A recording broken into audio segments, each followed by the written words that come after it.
സ്കൂളുകൾ നവീകരിക്കാനുള്ള ഒരു കേന്ദ്ര സർക്കാർ പദ്ധതി കേരളത്തിൽ വലിയ രാഷ്ട്രീയ കൊടുങ്കാറ്റിനാണ് തിരികൊളുത്തിയിരിക്കുന്നത്. വികസനത്തിന് വേണ്ടിയുള്ള ഒരു പദ്ധതി എന്തുകൊണ്ടാണ് ഒരു സംസ്ഥാന ഗവൺമെൻറ് ആദ്യം എതിർത്തത്? എന്നിട്ട് മാസങ്ങൾക്കകം തന്നെ പെട്ടെന്നൊരു നിലപാട് മാറ്റം കാണിക്കുകയാണ്, ഒരു യു ടേൺ അടിക്കുകയാണ് നമ്മുടെ ഗവൺമെൻറ് അല്ലേ. ഇന്ന് നമ്മൾ സംസാരിക്കാൻ പോകുന്നത് PM ശ്രീ പദ്ധതിയെ ചുറ്റിപ്പറ്റിയിട്ടുള്ള വിവാദങ്ങളെക്കുറിച്ചാണ്. വിദ്യാഭ്യാസം, രാഷ്ട്രീയം, പണത്തിൻ്റെ ആവശ്യം എന്നിവയെല്ലാം കെട്ടുപണഞ്ഞു കിടക്കുന്ന ഒരു വലിയ കഥയാണിത്. എല്ലാവർക്കും നമസ്കാരം, ഞാൻ അശ്വിൻ. ഈ വീഡിയോയിൽ PM ശ്രീ പദ്ധതി എന്താണെന്നും എന്തുകൊണ്ടാണത് കേരളത്തിൽ ഇത്രയധികം വിവാദമായതെന്നും ഒക്കെ നമ്മൾ പരിശോധിക്കും. പദ്ധതിയുടെ യഥാർത്ഥ ലക്ഷ്യങ്ങൾ എന്തായിരുന്നു, കേരള സർക്കാർ എന്തുകൊണ്ടാണ് ആദ്യം അതിനെ തള്ളിപ്പറഞ്ഞത്, വിദ്യാർത്ഥി സംഘടനകളായിട്ടുള്ള KSU, SFI, ABVP തുടങ്ങിയവരുടെ പ്രതികരണങ്ങൾ എന്തായിരുന്നു ഒക്കെ നമ്മൾ നോക്കുന്നതായിരിക്കും. ഒപ്പം 2025 ഒക്ടോബറിൽ സർക്കാർ നിലപാട് മാറ്റിയതിൻ്റെ പിന്നിലെ യഥാർത്ഥ കാരണങ്ങൾ എന്താണ്, വിദ്യാഭ്യാസ മന്ത്രി V ശിവൻകുട്ടിയുടെ വിശദീകരണങ്ങൾ എന്തൊക്കെയാണ്, ഭരണമുന്നണിയിലെ സഖ്യകക്ഷിയായിട്ടുള്ള CPI എന്തിനാണ് ഇത്ര കോപം കൊള്ളുന്നത്, ഈ വിഷയത്തിൻ്റെ രാഷ്ട്രീയപരമായിട്ടുള്ള പ്രത്യാഘാതങ്ങൾ എന്താണെന്ന് എന്നതൊക്കെ നമ്മൾ വ്യക്തമായിട്ട് ചർച്ച ചെയ്യുന്നതായിരിക്കും. ഈ വീഡിയോയുടെ അവസാനം ഈ വിഷയത്തെക്കുറിച്ചുള്ള ഒരു വ്യക്തമായ കാഴ്ചപ്പാട് നിങ്ങൾക്ക് ലഭിക്കുമെന്ന് ഉറപ്പാണ്. ആദ്യം നമ്മൾ മനസ്സിലാക്കേണ്ടത് PM ശ്രീ അഥവാ പ്രധാനമന്ത്രി സ്കൂൾ ഫോർ റൈസിംഗ് ഇന്ത്യ എന്ന പദ്ധതിയുടെ ലക്ഷ്യമാണല്ലേ. രാജ്യത്തുടനീളമുള്ള 14,500-ലധികം വരുന്ന നിലവിലുള്ള സ്കൂളുകളെ മാതൃകാ സ്ഥാപനങ്ങളാക്കി നവീകരിക്കുക എന്നുള്ളതാണ് ഈ കേന്ദ്ര പദ്ധതിയുടെ കാതൽ എന്നുള്ളത്. ഉയർന്ന നിലവാരമുള്ള അടിസ്ഥാന സൗകര്യങ്ങൾ, സ്മാർട്ട് ക്ലാസ് റൂമുകൾ, നൂതനമായിട്ടുള്ള അധ്യാപക രീതികൾ, മികച്ച റിസോഴ്സസ് എന്നിവയുള്ള മാതൃകാ വിദ്യാലയങ്ങളായിട്ടാണ് ഈ സ്കൂളുകളെ മാറ്റാനായിട്ട് കേന്ദ്ര സർക്കാർ ആഗ്രഹിക്കുന്നത്. 21ാം നൂറ്റാണ്ടിലെ വൈദഗ്ധ്യത്തോടെ ഗുണനിലവാരമുള്ള വിദ്യാഭ്യാസം ഉറപ്പാക്കാൻ ലക്ഷ്യമിടുന്ന ഈ സ്കൂളുകളെ ദേശീയ വിദ്യാഭ്യാസ നയം അഥവാ NEP 2020 കാഴ്ചപ്പാടിന്റെ പ്രദർശന സ്ഥാപനങ്ങളായി പ്രവർത്തിക്കുമെന്നും അവർ പറയുന്നു. ഈ പദ്ധതിയുടെ പ്രധാന സവിശേഷത എന്തെന്നാൽ തിരഞ്ഞെടുക്കപ്പെടുന്ന സ്കൂളുകൾക്ക് അടിസ്ഥാന സൗകര്യ വികസനത്തിനായിട്ട് കേന്ദ്ര സർക്കാരിൽ നിന്ന് വലിയ ധനസഹായം ലഭിക്കുമെന്നുള്ളതാണ്. കേരളത്തിന്റെ കാര്യം നോക്കുകയാണെങ്കിൽ ഓരോ ബ്ലോക്കുകളിലെയും 2 സ്കൂളുകൾ വീതം 5 വർഷത്തേക്ക് പ്രതിവർഷം ഏകദേശം 1 കോടി രൂപയോളം ഫണ്ട് ലഭിക്കുമെന്നാണ് പ്രതീക്ഷിക്കുന്നത്. ഈ തുക സ്കൂളിലെ അടിസ്ഥാന സൗകര്യങ്ങൾ, ലൈബ്രറികൾ, കായിക സൗകര്യങ്ങൾ എന്നിവ മെച്ചപ്പെടുത്താൻ ഉപയോഗിക്കാം. പക്ഷേ ഇവിടെ ശ്രദ്ധിക്കേണ്ട ഒരു കാര്യമുണ്ട് കേട്ടോ. ഈ പദ്ധതിയിൽ ചേരുന്നതിലൂടെ സംസ്ഥാനം തങ്ങളുടെ തിരഞ്ഞെടുക്കപ്പെട്ട സ്കൂളുകളെ NEP 2020 മാർഗനിർദ്ദേശങ്ങൾക്ക് അനുസൃതമായിട്ട് പ്രവർത്തിക്കാൻ ബാധ്യസ്ഥരാകുമെന്നുള്ളതാണ്. കൂടാതെ ബ്രാൻഡിങ്ങിന്റെ ഭാഗമായിട്ട് ഈ സ്കൂളുകളിൽ PM ശ്രീ ബോർഡുകൾ സ്ഥാപിക്കേണ്ടിയും വന്നേക്കാം. അതായത് നമ്മുടെ നാട്ടിൽ ഇപ്പോൾ 30 ലക്ഷം നിർമ്മിച്ച വെയിറ്റിംഗ് ഷെഡ് 5 ലക്ഷം പോലും അതിന് ചിലവ് കാണൂലല്ലേ. അവിടെ MLAയുടെയോ അല്ലെങ്കിൽ MP യുടെയോ ഒക്കെ പേര് വലിയ വെണ്ടയ്ക്ക അക്ഷരത്തിൽ എഴുതി വെച്ചിരിക്കുന്ന കാണാമല്ലേ. അതുപോലെ തന്നെ ഈ സ്കൂളുകളിൽ PM Shri board donated by അല്ലെങ്കിൽ in the scheme of PM Shri എന്നൊക്കെ പറഞ്ഞിട്ട് ഉള്ള ബോർഡുകളാണ് വയ്ക്കേണ്ടി വരിക. ഇനി നമ്മൾ നോക്കേണ്ടത് ഈ പദ്ധതിക്ക് ആദ്യഘട്ടത്തിൽ കേരളത്തിൽ നിന്ന് നേരിട്ടിട്ടുള്ള ഒരു എതിർപ്പിനെ പറ്റിയിട്ടാണ്. അതായത് ഒരു ആശയപരമായിട്ടുള്ള ഒരു നിലപാടാണ്. അതായത് ഇത്രയധികം ഫണ്ട് ലഭിക്കുമെങ്കിലും കേരളം ആദ്യം ഈ പദ്ധതിയെ ശക്തമായിട്ടായിരുന്നു എതിർത്തിട്ടുണ്ടായിരുന്നത്. അതിൻ്റെ പിന്നിലെ പ്രധാനപ്പെട്ട കാരണം എന്നുള്ളത് ആശയപരം മാത്രമാണ്. പദ്ധതിക്ക് പിന്നിലുള്ള ദേശീയ വിദ്യാഭ്യാസ നയം അഥവാ NEP 2020 കേരളത്തിലെ ഇടതുപക്ഷ ജനാധിപത്യ മുന്നണി അഥവാ LDF സർക്കാർ ഒരിക്കലും അംഗീകരിച്ചിരുന്നില്ല. ഈ നയം വിദ്യാഭ്യാസത്തെ കേന്ദ്രവൽക്കരിക്കാനും കാവ്യവൽക്കരിക്കാനും ശ്രമിക്കുന്നു എന്നുള്ളതാണ് മുഖ്യമന്ത്രി പിണറായി വിജയൻ ഉൾപ്പെടെയുള്ളവർ പറഞ്ഞിരുന്നത്. അദ്ദേഹം NEPയെ രാജ്യത്തിനൊരു അപകടം എന്നാണ് വിശേഷിപ്പിച്ചിട്ടുണ്ടായിരുന്നത്. അതുകൊണ്ട് തന്നെ PM ശ്രീ പദ്ധതിയെ പിൻവാതിലൂടെ NEP നടപ്പിലാക്കാനുള്ള ഒരു ശ്രമമായിട്ടാണ് കേരളം കണ്ടിട്ടുണ്ടായിരുന്നത്. NEPയുടെ പല ശുപാർശകളും നടപ്പിലാക്കേണ്ടി വരുമെന്നുള്ളതിനാൽ കരാറിൽ ഒപ്പിടില്ല എന്ന് പൊതുവിദ്യാഭ്യാസ മന്ത്രി V ശിവൻകുട്ടി 2025 തുടക്കത്തിൽ തന്നെ തീർത്തു പറയുകയാണ്. ഒരിക്കലും ഞങ്ങൾ ഇതിൽ ഒപ്പിടില്ല എന്നൊക്കെ അദ്ദേഹം കടുപ്പിച്ച് പറഞ്ഞിട്ടുണ്ടായിരുന്നു അല്ലേ. നമുക്കത് വാർത്തകൾ നോക്കിയാൽ ഇപ്പോൾ കാണാൻ സാധിക്കും. സംസ്ഥാനത്തിന്റെ സ്വന്തം പാഠ്യപദ്ധതിയുടെ സ്വയംഭരണത്തെയും മതേതരമായിട്ടുള്ള വിദ്യാഭ്യാസ മൂല്യങ്ങളെയും കേന്ദ്രത്തിന്റെ നിബന്ധനകൾക്ക് വേണ്ടി വിട്ടുവീഴ്ച ചെയ്യാൻ കഴിയില്ല എന്നുള്ള ശക്തമായിട്ടുള്ള നിലപാടായിരുന്നു അന്ന് സർക്കാർ സ്വീകരിച്ചിട്ടുണ്ടായിരുന്നത്. മാത്രമല്ല സ്കൂളിൽ PM ശ്രീ ബോർഡുകൾ വയ്ക്കേണ്ടി വരുമെന്നുള്ളതും ഭരണപരമായിട്ടുള്ള കാര്യങ്ങളിൽ കേന്ദ്രത്തിന് കൂടുതൽ നിയന്ത്രണങ്ങൾ ലഭിക്കും എന്നുള്ളതും സംസ്ഥാനത്തിന്റെ അധികാരത്തിന് മേലുള്ള കടന്നുകയറ്റമായിട്ടായിരുന്നു ഇടതുപക്ഷം കണ്ടിട്ടുണ്ടായിരുന്നത്. ചുരുക്കത്തിൽ പണം വേണ്ട, സംസ്ഥാനത്തിന്റെ വിദ്യാഭ്യാസപരമായിട്ടുള്ള അവകാശങ്ങളാണ് വലുത് എന്നുള്ളതായിരുന്നു കേരളത്തിന്റെ അല്ലെങ്കിൽ കേരള ഗവൺമെന്റിന്റെ ഉറച്ച നിലപാട്. ഈ വിഷയത്തിൽ വിദ്യാർത്ഥി സംഘടനകളുടെ പ്രതികരണം ശ്രദ്ധേയമായിരുന്നു. 2025 ജൂണിൽ വിദ്യാഭ്യാസ മന്ത്രി വിദ്യാർത്ഥി ഗ്രൂപ്പുകളുമായിട്ട് നടത്തിയ കൂടിക്കാഴ്ചയിൽ ABVP ഒഴികെയുള്ള എല്ലാ പ്രധാന സംഘടനകളും സർക്കാരിന്റെ നിലപാടിനെ പിന്തുണയ്ക്കുകയാണ്. അതായത് PM ശ്രീ വേണ്ട എന്ന് KSU, SFI തുടങ്ങിയ സംഘടനകൾ ആവർത്തിച്ച് പറയുകയാണ്. പക്ഷേ ABVP പറഞ്ഞിട്ടുണ്ടായിരുന്നത് അവരുടെ നിലപാടെന്നാൽ ഇത് നമ്മളുടെ വിദ്യാർത്ഥികൾക്ക് ഗുണം ചെയ്യുന്ന ഒരു കാര്യമാണ്, ആ ഒരു ഫണ്ട് നമുക്ക് ലഭിച്ചു കഴിഞ്ഞാൽ നമ്മളുടെ സ്കൂളിനെ മെച്ചപ്പെടുത്താനാണ് സാധിക്കുക എന്നുള്ളതായിരുന്നു അവരുടെ വാദം. അതായത് ഭരണകക്ഷിയായിട്ടുള്ള CPIMന്റെ വിദ്യാർത്ഥി വിഭാഗമായിട്ടുള്ള SFI, പ്രതിപക്ഷ പാർട്ടിയായിട്ടുള്ള കോൺഗ്രസിൻ്റെ വിദ്യാർത്ഥി സംഘടന KSU, CPIയുടെ AISF എന്നിവരെല്ലാം ഒരുമിച്ച് NEPയുമായി ബന്ധമുള്ള ഒരു പദ്ധതിയിൽ നിന്ന് കേരളം വിട്ടുനിൽക്കണമെന്ന് ആവർത്തിച്ച് പറയുകയാണ്. അവർക്കെല്ലാം പൊതുവായിട്ടുണ്ടായിരുന്ന ആശങ്ക കേരളത്തിൻ്റെ വിദ്യാഭ്യാസ മാതൃകയ്ക്ക് കോട്ടം വരുത്താൻ പാടില്ല എന്നുള്ളതായിരുന്നു.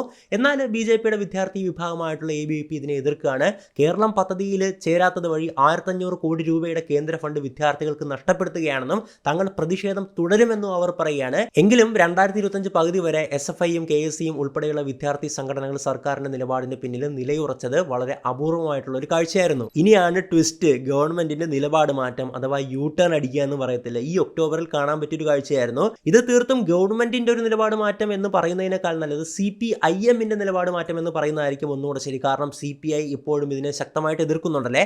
അപ്പോൾ CPIMന്റെ നിലപാട് മാറ്റമാണ് നമുക്കിവിടെ കാണാൻ സാധിക്കുന്നത്. എന്തായാലും എതിർപ്പുകൾ ശക്തമായിരുന്നിട്ടും 2025 ഒക്ടോബറിൽ കേരള സർക്കാർ തങ്ങളുടെ തീരുമാനം തിരുത്തി PM ശ്രീ പദ്ധതിയിൽ ചേരാൻ തീരുമാനിച്ചിരിക്കുകയാണ്. ഈ നാടകീയമായിട്ടുള്ള നിലപാട് മാറ്റത്തിന്റെ പിന്നിലെ പ്രധാനപ്പെട്ട കാരണം എന്തായിരിക്കും? ഒറ്റവാക്കിൽ പറഞ്ഞു കഴിഞ്ഞു കഴിഞ്ഞാൽ സാമ്പത്തിക ഞെരുക്കം തന്നെയാണ്. ഞാൻ ഔട്ട് ഓഫ് ദ സിലബസ് ഒരു കാര്യം കൂട്ടിച്ചേർക്കുകയാണെങ്കിൽ നമ്മുടെ കേരളം എത്രത്തോളം വലിയ സാമ്പത്തിക പ്രതിസന്ധിയിലാണെന്ന് നിങ്ങൾ ഓരോരുത്തരും മനസ്സിലാക്കണം. അതായത് എവിടെയൊക്കെ നമുക്ക് പൈസ ഇല്ലെങ്കിൽ നമ്മൾ ഒരിക്കലും വിട്ടുവീഴ്ച ചെയ്യാത്തൊരു മേഖലയായിരുന്നു പൊതുവാരോഗ്യമല്ലേ, നമ്മുടെ ഹോസ്പിറ്റൽ സംവിധാനങ്ങൾ. എന്നാൽ ഒരു മെഡിക്കൽ കോളേജിൽ സംഭവിച്ച കാര്യം എന്താണെന്നറിയാമോ? ഹൃദയ ശസ്ത്രയ്ക്ക് വേണ്ടിയിട്ട് കരാർ കമ്പനികൾ ഹോസ്പിറ്റൽസിനെ മെഷീൻസ് ഏൽപ്പിച്ചിട്ടുണ്ടായിരുന്നല്ലോ. അത് EMI ഇൻസ്റ്റാൾമെൻ്റ് ആയിട്ട് ഗവൺമെൻറ് അടയ്ക്കണമെന്നായിരുന്നു. പക്ഷേ ഗവൺമെൻറ് ആ കരാർ കമ്പനിക്ക് മേജർ ഹേർട്ട് ഓപ്പറേഷൻ ചെയ്യാൻ വേണ്ടിയിട്ടുള്ള സാധനമാണെന്ന് ഓർക്കുക. അത് പൈസ കൊടുത്തില്ല ഗവൺമെൻറ്റിന് പൈസ ഇല്ല, അവരത് തിരിച്ചെടുത്തുകൊണ്ട് പോവുകയാണ്. നമ്മുടെ സ്കൂളിലെ കുഞ്ഞുങ്ങൾക്ക് വേണ്ടിയിട്ട് ബിരിയാണിയൊക്കെ മെനുവിലുണ്ടല്ലേ, പക്ഷേ സ്കൂളിന് ആ ഭക്ഷണത്തിന് വേണ്ടിയിട്ടുള്ള ഫണ്ട് കൊടുക്കാഞ്ഞിട്ട് അധ്യാപകരും വിദ്യാർത്ഥികളും നെട്ടോട്ടം ഓടുകയാണെന്നുള്ള വാർത്ത കൂടി ഇന്ന് ഞാൻ കണ്ടിട്ടുണ്ടായിരുന്നു. അപ്പോൾ ഒരിക്കലും കോംപ്രമൈസ് ചെയ്യാത്ത മേഖലയാണ് ആരോഗ്യവും നമ്മുടെ കുഞ്ഞുങ്ങളെ സംബന്ധിക്കുന്ന കാര്യമല്ലേ. അതിൽ വരെ സർക്കാർ ഇങ്ങനത്തെ ഒരു അവസ്ഥയിൽ പെടുകയാണെങ്കിൽ നമ്മുടെ കേരളം എത്ര വലിയ സാമ്പത്തിക പ്രതിസന്ധിയിലാണെന്ന് നമ്മൾ മനസ്സിലാക്കേണ്ടിയിരിക്കണം. സുപ്രീം കോടതി പറഞ്ഞൊരു കാര്യമുണ്ട്, കേരളത്തിൻ്റെ അനാസ്ഥ മൂലമാണ് നമ്മൾ ഈ ഒരു കടക്കണിയിൽ പെട്ടത് എന്നുള്ളതാണ്. എന്തായാലും കേരളം PM ശ്രീ പദ്ധതിയിൽ ഒപ്പിടില്ല എന്നും ഇതിനെ കാവ്യവൽക്കരിക്കാനുള്ള ശ്രമമാണെന്നൊക്കെ പറഞ്ഞപ്പോൾ കേന്ദ്രത്തിൽ നിന്ന് നല്ല കളികൾ നടക്കുകയാണ്. എങ്കിലായോ എന്നാലൊന്ന് മുട്ടി നോക്കാമെന്നും പറഞ്ഞിട്ട് കേന്ദ്രവും പണി തുടങ്ങുകയാണ്. അതിനെ തുടർന്ന് 1466 കോടി രൂപ ഉൾപ്പെടെയുള്ള വലിയ തുകയുടെ വിദ്യാഭ്യാസ ഫണ്ടുകൾ കേന്ദ്ര സർക്കാർ തടഞ്ഞു വെക്കുകയാണ്. സമഗ്ര ശിക്ഷാ അഭിയാൻ പോലെയുള്ള മറ്റു പദ്ധതികളുടെ ഫണ്ടുകൾ പോലും ലഭിക്കാതെ വന്നതോടെ ഏകദേശം 6000-7000 അധ്യാപകരുടെയും മറ്റ് ജീവനക്കാരുടെയും ശമ്പളം, വിദ്യാർത്ഥികളുടെ സ്കോളർഷിപ്പുകൾ, ഉച്ചഭക്ഷണ പരിപാടികൾ എന്നിവയെല്ലാം വലിയ പ്രതിസന്ധിയിലാകുകയാണ്. കേരളം നിലവിൽ രൂക്ഷമായിട്ടുള്ള സാമ്പത്തിക പ്രതിസന്ധിയിൽ ഞെരുങ്ങുകയാണല്ലേ. നമുക്ക് ഗവൺമെന്റിന് പിടിച്ചു നിൽക്കാൻ പോലും പറ്റാത്ത അവസ്ഥയാണ് ഇപ്പോൾ കടന്നുപോയിക്കൊണ്ടിരിക്കുന്നത്. നിങ്ങൾ പല വാർത്തകൾ നോക്കിക്കഴിഞ്ഞാൽ ആ കാര്യം മനസ്സിലാവുമല്ലേ. അപ്പോൾ ഇങ്ങനത്തെ ഒരു പണി കൂടെ കിട്ടിക്കഴിഞ്ഞു കഴിഞ്ഞാൽ അത് വലിയൊരു ഗവൺമെന്റിന് താങ്ങാൻ പറ്റാത്തൊരു കാര്യമാണ് ഇത്ര ഫണ്ടുകൾ ബ്ലോക്ക് ചെയ്യുക എന്നുള്ളത്. അങ്ങനെ ഈ സാമ്പത്തിക സമ്മർദ്ദത്തിന് മുന്നിൽ സർക്കാരിന് നിലപാട് മാറ്റേണ്ടി വരികയാണ്. തങ്ങൾക്ക് ലഭിക്കേണ്ട വിഭവങ്ങൾ നിരസിക്കുന്നത് രാഷ്ട്രീയപരമായിട്ട് ദോഷം ചെയ്യുമെന്നവർക്ക് മനസ്സിലാകുകയാണ്. അങ്ങനെ ഒക്ടോബർ 19-ാം തീയതി മന്ത്രി V ശിവൻകുട്ടി കേരളം ഈ പദ്ധതിയിൽ ഒപ്പിടാൻ പോവുകയാണെന്ന് പ്രഖ്യാപിക്കുകയാണ്. ഇത് ആശയപരമായിട്ടുള്ള കീഴടങ്ങലല്ല, മറിച്ച് ഫണ്ട് നേടാനുള്ള ഏക പ്രായോഗികമായിട്ടുള്ള മാർഗം സ്വീകരിക്കുകയാണെന്നുള്ളതായിരുന്നു മന്ത്രി ന്യായീകരിച്ചിട്ടുണ്ടായിരുന്നത്. കേരളത്തിലെ 260-ലധികം വരുന്ന സ്കൂളുകൾക്ക് ഇതിന്റെ ഗുണം ലഭിക്കുമെന്നുള്ളതായിരുന്നു അദ്ദേഹം കൂട്ടിച്ചേർത്തിട്ടുണ്ടായിരുന്നത്. അതായത് അദ്ദേഹം തന്നെ സമ്മതിച്ചു, ഓക്കെ, ഇത്ര സ്കൂളുകൾക്ക് നല്ലൊരു ഗുണമായിട്ടുള്ളൊരു കാര്യമാണെന്നുള്ളത്. എന്തായാലും ഈ 2 വർഷത്തെ ശക്തമായിട്ടുള്ള എതിർപ്പുകൾക്ക് ശേഷമുള്ള U-turn ഭരണകക്ഷികൾക്കുമിടയിലും പുറത്തും ജനങ്ങൾക്കുമിടയിലും ഒക്കെ വലിയ ചർച്ചകൾക്ക് വഴിവെക്കുകയാണ്. ഇനി നമ്മൾ സംസാരിക്കേണ്ടത് ഈ വിവാദത്തിന്റെ കേന്ദ്രമായിരുന്ന മന്ത്രി V ശിവൻകുട്ടിയുടെ വാക്കുകളിലെ വൈരുദ്ധ്യങ്ങളെ പറ്റിയിട്ടാണ്. അത് വളരെ ചർച്ച ചെയ്യപ്പെട്ടൊരു കാര്യമാണല്ലേ. 2025 ജൂണിൽ അദ്ദേഹം പറഞ്ഞിട്ടുണ്ടായിരുന്നത് NEP-യുമായി ബന്ധപ്പെട്ട ഒരു വ്യവസ്ഥയും കേരളം അംഗീകരിക്കില്ല എന്നും PM ശ്രീയിൽ ഒപ്പിടില്ല എന്നുമുള്ളതാണ്. കേരളത്തിന്റെ വിദ്യാഭ്യാസം വിട്ടുവീഴ്ച ചെയ്യില്ല എന്ന് അദ്ദേഹം അടിയുറച്ച് പറയുകയാണ്. എന്നാൽ 2025 ഒക്ടോബറിൽ അദ്ദേഹത്തിന്റെ വാക്കുകൾ മാറുകയാണ്. അർഹമായിട്ടുള്ള കേന്ദ്ര ഫണ്ടുകൾ ലഭിക്കുന്നതിന് വേണ്ടിയാണ് PM ശ്രീയിൽ ചേരുന്നതെന്ന് അദ്ദേഹം ന്യായീകരിച്ച് മാധ്യമങ്ങൾക്ക് മുമ്പിലൊക്കെ പറയുന്നൊരു കാഴ്ചയായിരുന്നു നമ്മൾ പിന്നീട് കണ്ടിട്ടുണ്ടായിരുന്നല്ലേ. 1466 കോടി രൂപയുടെ കുടിശ്ശിക ചൂണ്ടിക്കാണിച്ചുകൊണ്ട് ശമ്പളവും മറ്റ് ഗ്രാൻറ്റുകൾ ലഭിക്കാൻ ഈ ഫണ്ട് കൂടിയേ തീരുമെന്നും അദ്ദേഹം വിശദീകരിക്കുകയാണ്. എങ്കിലും ഒരു കാര്യത്തിൽ അദ്ദേഹം ഉറച്ചു നിൽക്കുകയാണ്, കേരളത്തിൻ്റെ വിദ്യാഭ്യാസ നയത്തിൽ നിന്ന് പിന്നോട്ട് പോകില്ല.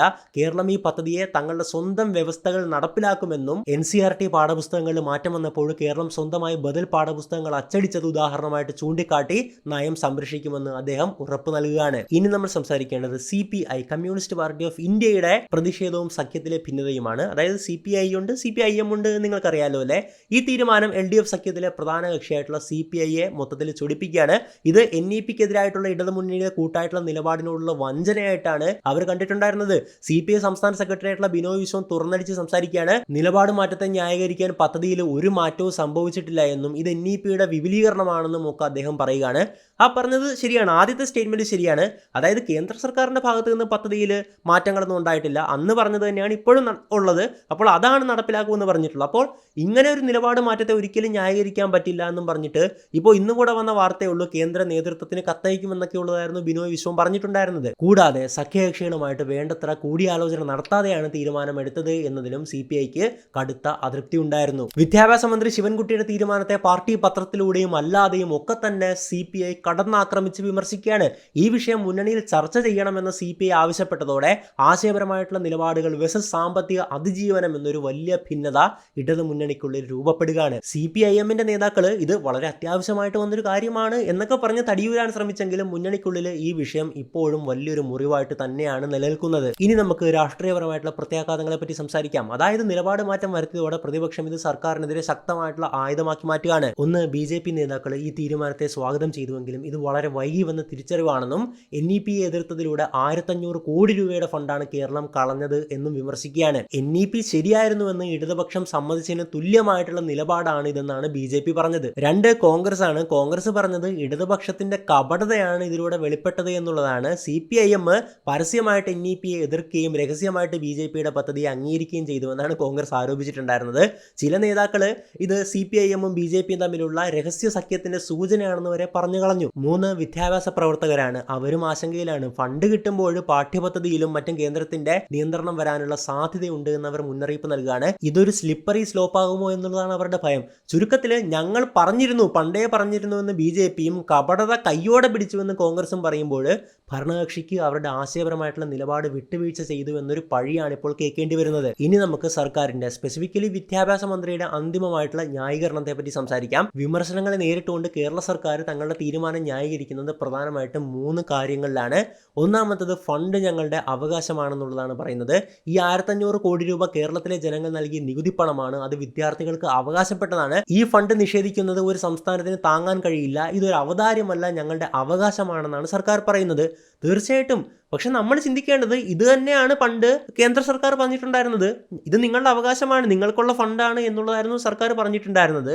പക്ഷെ അത് തന്നെയാണ് ഇപ്പോൾ വിദ്യാഭ്യാസ മന്ത്രി ആവർത്തിച്ച് പറയുന്നത്. രണ്ട്, കേരള സർക്കാരിൻ്റെ നയങ്ങളിൽ മാറ്റമില്ല എന്നുള്ളതാണ്. അതായത് PM ശ്രീയിൽ ചേർന്നാലും കേരളത്തിൻ്റെ വിദ്യാഭ്യാസ നയം ഞങ്ങൾ വിട്ടുകൊടുക്കില്ല എന്നും NEPയുടെ ഏതെങ്കിലും വ്യവസ്ഥകൾ പാഠ്യപദ്ധതിക്കെതിരാണെങ്കിൽ ഞങ്ങൾ അതിനെ സ്വന്തം നിലയിൽ പ്രതിരോധിക്കുമെന്നും ഒക്കെ മന്ത്രി ഉറപ്പ് നൽകുകയാണ്. മറ്റ് പല വകുപ്പുകളും ഈ കേന്ദ്ര ഫണ്ട് ഉപയോഗിക്കുമ്പോൾ സ്വന്തം നയങ്ങൾ തുടരുന്ന കാര്യം ഗവൺമെന്റ് ഉദാഹരണമായിട്ട് ചൂണ്ടിക്കാണിക്കുകയാണ്. 3, വിദ്യാർത്ഥി ക്ഷേമമാണ്. അധ്യാപകരുടെ ശമ്പളം, പാഠപുസ്തക വിതരണം, ഭിന്നശേഷിക്കാരായിട്ടുള്ള കുട്ടികൾക്കുള്ള സഹായം പോലുള്ള സുപ്രധാന പദ്ധതികൾക്ക് ഫണ്ട് കിട്ടിയേ തീരൂ എന്നുള്ളതാണ് ഗവൺമെന്റ് പറയുന്നത്. കുട്ടികളുടെ ക്ഷേമമാണ് ഇവിടെ രാഷ്ട്രീയത്തെക്കാൾ വലുതെന്നുള്ളതാണ് ഇപ്പോൾ സർക്കാർ പറയുന്ന നിലപാട്. എന്തായാലും ഈ കാരണങ്ങളൊക്കെ കൊണ്ട് പണം വാങ്ങിയ പക്ഷേ തത്വങ്ങൾ വിൽക്കുന്നില്ല എന്നുള്ള നിലപാടാണ് സർക്കാർ ഇപ്പോൾ സ്വീകരിച്ചിട്ടുള്ളത്. പക്ഷേ ഇത് എത്രത്തോളം പ്രായോഗികമാകുമെന്ന് വരും ദിവസങ്ങളിൽ നമുക്ക് കണ്ടറിയാം. പക്ഷേ ഒരു കാര്യം വ്യക്തമാണ്, കേരളത്തിലെ വിദ്യാർത്ഥികൾക്ക് ആവശ്യമായിട്ടുള്ള നിക്ഷേപം ഉറപ്പാക്കാൻ ഭരണകൂടത്തിന് ഒരു ഒത്തുതീർപ്പിന് തയ്യാറാകേണ്ടി വന്നു. ഈ ഒരു വിഷയത്തിന് ഒരു ഉപസംഹാരം പറയുവാണെങ്കിൽ എന്തൊക്കെയായാലും PM ശ്രീ പദ്ധതിയെക്കുറിച്ചുള്ള കേരളത്തിലെ വിവാദം ആശയപരമായിട്ടുള്ള തത്വങ്ങളും പ്രായോഗികമായിട്ടുള്ള ഭരണവും തമ്മിലുള്ള ഒരു ക്ലാസിക് പോരാട്ടമാണ് ഇപ്പോൾ എടുത്തു കാണിക്കുന്നത്. ഒരു വശത്ത് സംസ്ഥാനം തങ്ങളുടെ വ്യതിരിക്തമായിട്ടുള്ള വിദ്യാഭ്യാസ നയം പ്രതിരോധിക്കാൻ ശ്രമിക്കുകയാണ്, മറുവശത്ത് സാമ്പത്തികപരമായിട്ടുള്ള ബുദ്ധിമുട്ടുകൾക്കൊടുവിൽ വിട്ടുവീഴ്ച ചെയ്യാൻ അവർ നിർബന്ധിതരാകുകയാണ്. അതിന്റെ ഫലമോ ഒരു യൂട്ടേൺ ആയിരുന്നു, രാഷ്ട്രീയ നിലപാട് മാറ്റമായിരുന്നു. 2 വർഷത്തെ ഉറച്ച എതിർപ്പിന് ശേഷം സ്കൂളുകൾക്കുള്ള ഫണ്ട് നേടാൻ കേരളം പദ്ധതിയിൽ ഒപ്പിടുകയാണ്. ഈ തീരുമാനം ഭരണമുന്നണി അഥവാ LDFിൽ തന്നെ വലിയ സംഘർഷങ്ങൾ ഉണ്ടാക്കുകയാണ്. പണം സ്വീകരിക്കുമ്പോൾ NEPയുടെ തത്വശാസ്ത്രത്തെ അംഗീകരിക്കാതിരിക്കാൻ കേരളത്തിന് കഴിയുമോ എന്നുള്ളതാണ് ചോദ്യം. സംസ്ഥാന സർക്കാർ കഴിയുമെന്നാണ് വാദിക്കുന്നത്. എന്നാൽ കേന്ദ്രവൽക്കരണം വർദ്ധിപ്പിക്കുന്നതിനുള്ള ഒരു ചുവടുവെപ്പാകുമോ ഇതെന്നുള്ളതാണ് വിമർശകർ ആശങ്കപ്പെടുന്നത്. കേരളത്തിലെ പൊതുജനങ്ങളെ സംബന്ധിച്ചിടത്തോളം PM ശ്രീ പദ്ധതി സംസ്ഥാനത്തെ ചില സ്കൂളുകളിൽ ഉടൻ പ്രവർത്തനം ആരംഭിക്കും. ഇത് സ്കൂളുകൾക്ക് ആവശ്യമായിട്ടുള്ള നവീകരണവും ഫണ്ടും ഒക്കെ കൊണ്ടുവരും. എന്നാൽ രാഷ്ട്രീയപരമായിട്ട് കേന്ദ്ര നയങ്ങളുമായിട്ട് എത്രത്തോളം സഹകരിക്കണം, സംസ്ഥാനത്തിന്റെ സ്വയംഭരണത്തെ സംരക്ഷിക്കാൻ എവിടെയാണ് അതിർവരമ്പ് നിശ്ചയിക്കേണ്ടത് എന്നതിനൊക്കെ കുറിച്ചുള്ള ചർച്ചകൾക്ക് ഇത് വഴിവെക്കുകയാണ്. വിദ്യാർത്ഥികളുടെ ക്ഷേമം ഉറപ്പാക്കുന്നതിനും ആശയപരമായിട്ടുള്ള കാഴ്ചപ്പാട് സംരക്ഷിക്കുന്നതിനും ഇടയിലുള്ള ഒരു വളരെ നേർത്തൊരു സന്തുലിതാവസ്ഥയാണ്. അതായത് ഒരു നൂൽപ്പാലത്തിലൂടെ നടക്കുക എന്ന് പറയത്തില്ലേ, ഒന്ന് അങ്ങോട്ടോ ഇങ്ങോട്ടോ മറിഞ്ഞ പ്രശ്നമാണല്ലേ, അതിലൂടെയാണ് നമ്മൾ കേരളവും കേരള ഗവൺമെൻറ്റും പ്രത്യേകിച്ച് CPIM ഇപ്പോൾ കടന്നുപോയിക്കൊണ്ടിരിക്കുന്നത്. എന്തായാലും ഈ വിഷയത്തെക്കുറിച്ചുള്ള നിങ്ങളുടെ അഭിപ്രായം എന്താണ്? PM ശ്രീ പദ്ധതി വഴി നമ്മുടെ സ്കൂളുകൾക്കും കുട്ടികൾക്കും അത് വളരെ മെച്ചമുണ്ടാക്കുമെന്നുള്ള കാര്യത്തിൽ സംശയമൊന്നുമില്ല. കാരണം പൈസയാണ് ലഭിക്കുന്നതല്ലേ. 1 കോടി രൂപ വെച്ച് 240 40,000 സ്കൂളുകൾക്ക് ലഭിക്കും. പക്ഷേ ഇവിടെ വിമർശകർ ചൂണ്ടിക്കാണിക്കുന്നത് പോലെ തന്നെ ഒരു കേന്ദ്രവൽക്കരണം അല്ലെങ്കിൽ ഒരു കാവ്യവൽക്കരണം ഇവിടെ സംഭവിക്കുമോ? നമ്മുടെ പാഠ്യപദ്ധതി കേന്ദ്ര സർക്കാരിന് അടിയറവ് വയ്ക്കേണ്ടി വരുമോ? എന്തൊക്കെയാണ് നിങ്ങളുടെ അഭിപ്രായം? ആ ഒരു അഭിപ്രായം തീർച്ചയായിട്ടും കമൻറ്റ് ബോക്സിൽ എഴുതുക. കാരണം കമൻറ്റ് ബോക്സ് എന്നുള്ളത് എപ്പോഴും നല്ല ചർച്ചാവേദിയായിട്ടാണ് ഞാൻ കാണുന്നത്. പിന്നെ നിങ്ങൾക്ക് വേണ്ട മറ്റ് എന്തെങ്കിലും വീഡിയോസൊക്കെ ഉണ്ടെങ്കിൽ അത് നിങ്ങൾക്ക് കമൻറ്റ് ചെയ്യാവുന്നതാണ്. എന്തായാലും മറ്റൊരു വീഡിയോയിൽ മറ്റൊരു വിഷയമായിട്ട് നമുക്ക് വീണ്ടും കാണാം. Vismi Madappally signing out.